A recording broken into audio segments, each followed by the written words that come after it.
అమ్మాయి. అందరికీ ప్రైజ్లాడండి. ఈరోజు మనం దేవుడు చెప్పిన ఒక మంచి మాటని మనం ధ్యానించుకుందామండి. ఎఫెసీయుల పత్రిక 4వ అధ్యాయం 25వ వచనంలో మనం ఒకరినొకరు అవయవములై ఉన్నాం గనుక మీరు అబద్ధమాడటం మాని ప్రతివాడును తన పొరుగు వానితో సత్యమే మాట్లాడవలను అని మన దేవుడు బైబిల్ గ్రంథంలో రాసి పెట్టాడండి. మనము ఈరోజు సమాజంలో తిరుగుతున్నాం, కానీ ఈరోజు సమాజంలో మనం ప్రతి ఒక్కరితో ఏమి మాట్లాడమన్నారంటే దేవుని మాటలు, సత్యమే జయితమని మనం గాంధీ గారు చెప్పే మాటలు మనం నేర్చుకున్నాం. కానీ బైబిల్ గ్రంథంలో మొట్టమొదటే మనకి రాయబడి ఉంది, ప్రతివాడు తన పొరుగు వారితో సత్యము మాత్రమే మాట్లాడవలను.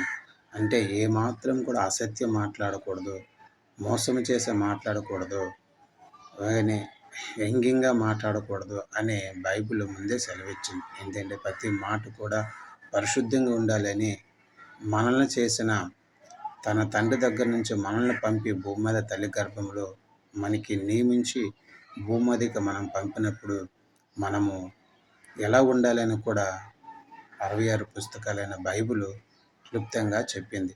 కానీ మనం ఈరోజు బైబిల్ చదివిన వారు, బైబిల్ చదవని వారు కూడా పొరుగు వారితో వ్యంగ్యంగా మాట్లాడుకుంటూ, హృదయంలో తప్పు ఆలోచన చేసుకుంటూ అసత్యాన్ని మాట్లాడుతున్నారు. అసత్యం అనేది దేవునికి విరోధము. దేవుని యొక్క మాట అసత్యముగానే ఉండకూడదు. దేవుని యొక్క మాట సత్యమే అని చెప్పాడు.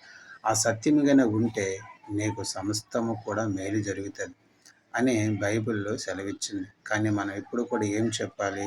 సత్యమే మాట్లాడాలట. ప్రతి వాడితో మనము ఒకరమే అవయవలమై ఉన్నాము. ఎవరము?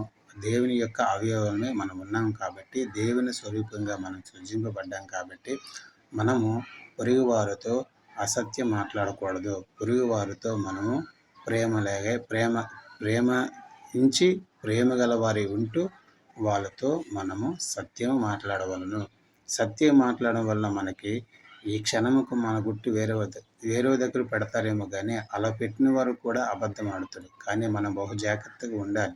సో మనం ఏంటంటే ఈ దినం మనం నేర్చుకోవాల్సింది, మనము ప్రతి ఒక్కరితో, ప్రతి సహోదరుడితో కానీ, ప్రతి స్త్రీతో కానీ, ప్రతి ఒక్కరితో, స్త్రీ పురుషులు ఎవరితో కానీ మనం సత్యమే మాట్లాడవాలని బైబిల్ సెలవిస్తుంది.